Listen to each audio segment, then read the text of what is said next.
Números capítulo 30. Lei acerca de votos e juramentos. Moisés mandou chamar os chefes das tribos de Israel e lhes disse: Foi isto que o Senhor ordenou. Se um homem fizer um voto ao Senhor ou uma promessa sobre juramento, jamais deverá voltar atrás em sua palavra.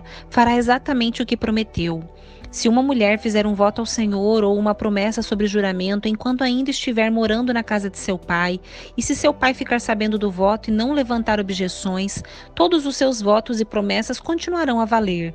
Mas, se no dia em que ficar sabendo de seu pai se recusar a deixá-la cumprir o voto ou a promessa, todos os seus votos ou promessas serão anulados. O Senhor a perdoará, pois o pai não permitiu que ela os cumprisse. Se uma moça fizer um voto ou assumir um compromisso por meio de uma promessa precipitada e depois se casar, e no dia em que ficar sabendo do seu voto ou da promessa, o marido não levantar objeções, os votos e as promessas que ela fez continuarão a valer. Mas, se no dia em que ficar sabendo seu marido se recusar a deixá-la cumprir o voto ou a promessa precipitada, os compromissos dela serão anulados e o Senhor a perdoará. A mulher viúva ou divorciada, porém, deverá cumprir todos os seus votos e promessas.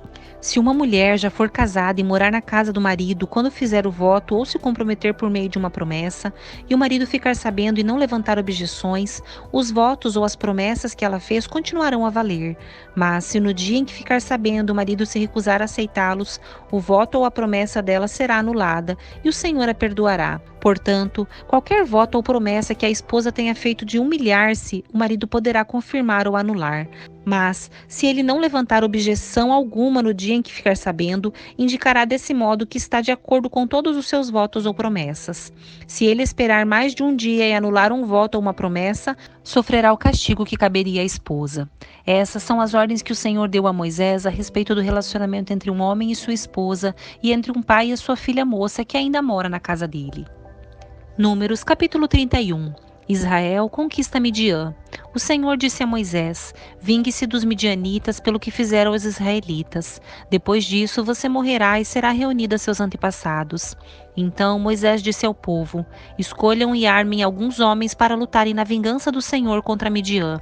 De cada tribo de Israel enviem 1000 homens para a batalha. Assim, escolherão 1000 homens de cada tribo de Israel, no total de 12.000 homens armados para guerrear.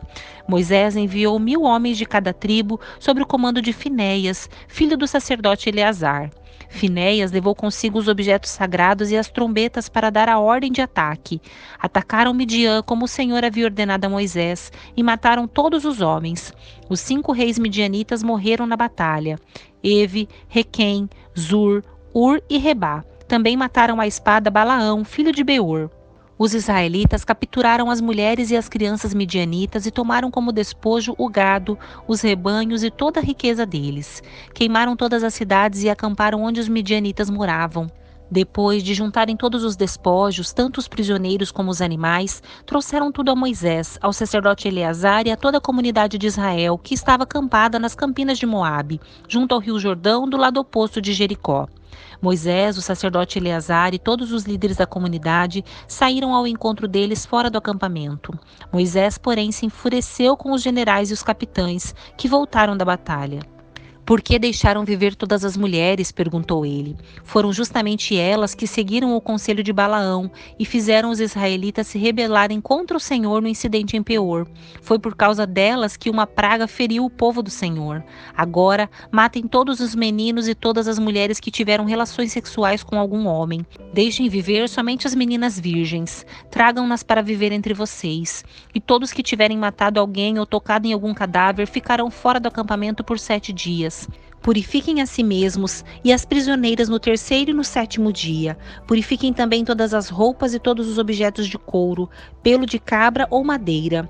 Então, o sacerdote Eleazar disse aos homens que participavam da batalha: O Senhor deu a Moisés as seguintes prescrições legais: tudo que for feito de ouro, prata, bronze, ferro, estanho e chumbo, ou seja, tudo que resiste ao fogo, será passado pelo fogo para se tornar cerimonialmente puro.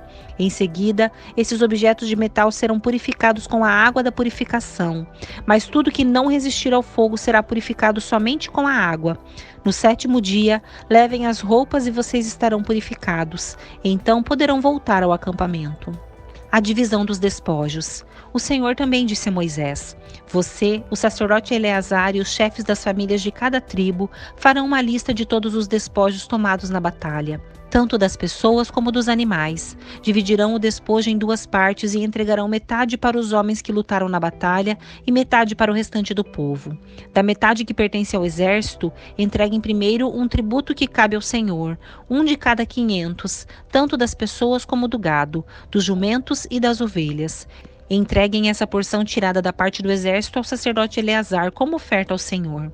Da metade que pertence aos israelitas, separem um de cada 50, tanto das pessoas como do gado, dos jumentos, das ovelhas e dos outros animais. Entreguem essa porção aos levitas, que estão encarregados de cuidar do tabernáculo do Senhor. Moisés e o sacerdote Eleazar fizeram conforme o Senhor ordenou a Moisés. O despojo restante de tudo que os soldados haviam tomado totalizou 675.000 ovelhas, 72.000 cabeças de gados, 61.000 jumentos e 32.000 virgens. Metade do despojo foi entregue aos homens que participaram da batalha. Essa parte totalizou 337.500 ovelhas, das quais 675 era o tributo ao Senhor. 36.000 cabeças de gado, das quais 72 eram o tributo ao Senhor. 30.500 jumentos, dos quais 61 eram o tributo ao Senhor. E 16.000 virgens, das quais 32 eram o tributo ao Senhor. Moisés entregou ao sacerdote Eleazar o tributo que cabia ao Senhor como oferta movida, conforme o Senhor havia ordenado. Metade do despojo pertencia aos israelitas, e Moisés a separou da metade que pertencia aos homens que lutaram. A parte dos israelitas totalizou 337.500 ovelhas, 36.000 cabeças de gado, 30.500 jumentos e 16.000 virgens. Da metade entregue ao povo, Moisés separou um de cada 50, tanto das pessoas como dos animais, e entregou aos levitas encarregados de cuidar do tabernáculo do Senhor. Tudo foi feito conforme o Senhor havia ordenado a Moisés. Então, os generais e os capitães foram a Moisés e disseram: Nós, seus servos, contamos todos os homens que saíram para a batalha sob o nosso comando. Nenhum de nós está faltando. Por isso, de nossa parte do despojo, apresentamos os objetos de ouro como oferta ao Senhor: braceletes, pulseiras, anéis, brincos e colares. A oferta fará expiação por nós diante do Senhor. Moisés e o sacerdote Eleazar receberam deles as joias e os objetos artesanais de ouro. Ao todo, o ouro que os generais e os capitães apresentaram como oferta ao Senhor pesava por volta de 200 quilos. Todos os homens que participavam da batalha tomaram para si uma parte do despojo. Moisés e o sacerdote Eleazar aceitaram as ofertas dos generais e dos capitães e levaram o ouro para a tenda do encontro como recordação para que o Senhor se lembrasse dos israelitas. Números capítulo 32. As tribos a leste do Jordão. As tribos de Ruben e Gade possuíam rebanhos enormes. Por isso, quando viram que as terras de Jazer e Gileade eram adequadas para os rebanhos, foram a Moisés, ao sacerdote Eleazar e aos outros líderes da comunidade e disseram: Vejam as cidades de Atarote, Dibom, Jazar, Ninra, Resbom, Eleale, Sibma, Nebo e Beom. O Senhor conquistou toda esta região para a comunidade de Israel e ela é adequada para criar rebanhos e para nós, seus servos, que possuímos rebanhos. Se contamos com o seu favor, pedimos que nos deixem ocupar esta terra como nossa propriedade, em vez de nos dar a terra do outro lado do Jordão. Moisés perguntou aos homens de Gade e Ruben: Então vocês querem que seus irmãos vão à guerra enquanto vocês ficam aqui? Por que querem desanimar o restante dos israelitas de atravessar o rio para a terra que o Senhor lhes deu? Seus antepassados fizeram a mesma coisa quando eu os enviei de Cádiz Barneia para fazer o reconhecimento da terra. Depois que subiram até o vale de Escol e fizeram o reconhecimento da região, desanimaram os israelitas de entrarem na terra que o Senhor lhes dava. Por isso, a ira do Senhor se acendeu contra eles, e ele jurou: De todos aqueles que eu resgatei do Egito, ninguém com 20 anos para cima verá a terra que eu jurei dar a Abraão, Isaque e Jacó, pois não me obedeceram de todo o coração. As únicas exceções são Calebe, filho do quenezeu Jefoné, e Josué, filho de Num, pois eles seguiram o Senhor de todo o coração. A ira do Senhor se acendeu contra os israelitas e ele os fez andar sem rumo pelo deserto durante 40 anos, até que toda geração que havia pecado contra o Senhor tivesse morrido.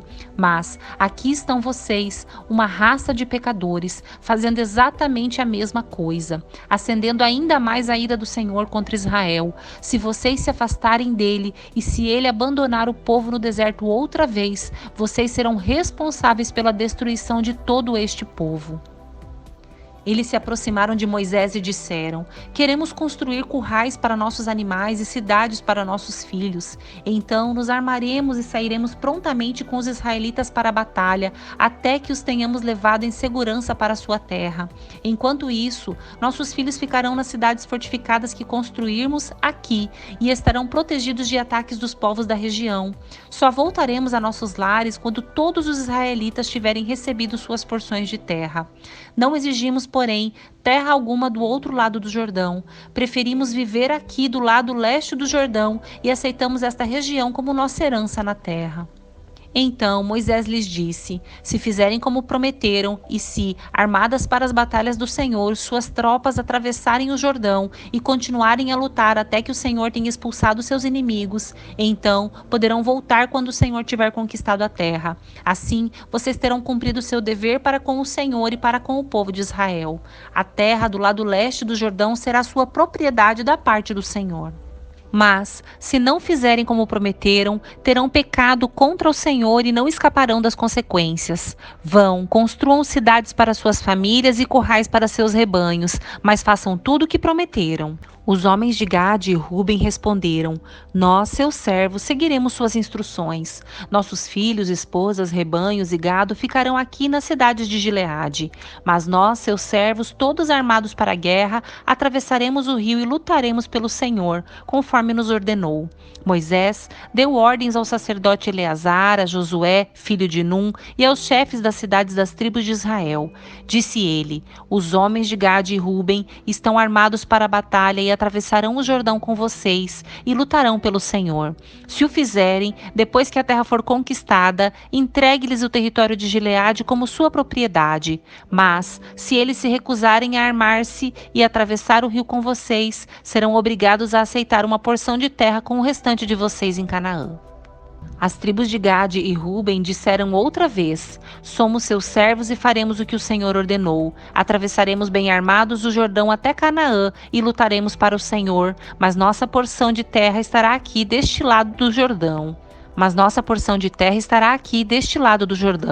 Então Moisés distribuiu terras entre as tribos de Gade e Ruben e a meia tribo de Manassés, filho de José. Deu-lhes o território de Seom, rei dos amorreus, o território de Og, rei de Bazã, toda a terra com suas cidades e o território ao redor delas.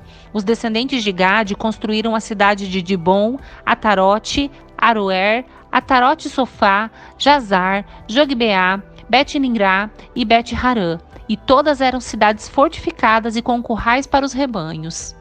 Os descendentes de Ruben construíram as cidades de Resbom, Eleale, Criataim, Nebo, Baal, Meon e Sibimá, e mudaram o nome de algumas das cidades que conquistaram e reconstruíram.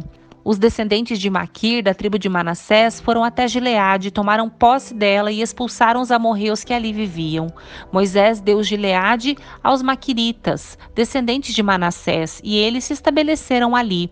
O povo de Jair, outro clã da tribo de Manassés, capturou muitos dos povoados de Gileade e mudou o nome da região para cidades de Jair. Enquanto isso, um homem chamado Noba conquistou a cidade de Quenate e as vilas ao redor e deu seu próprio nome à região, chamando-a de Noba.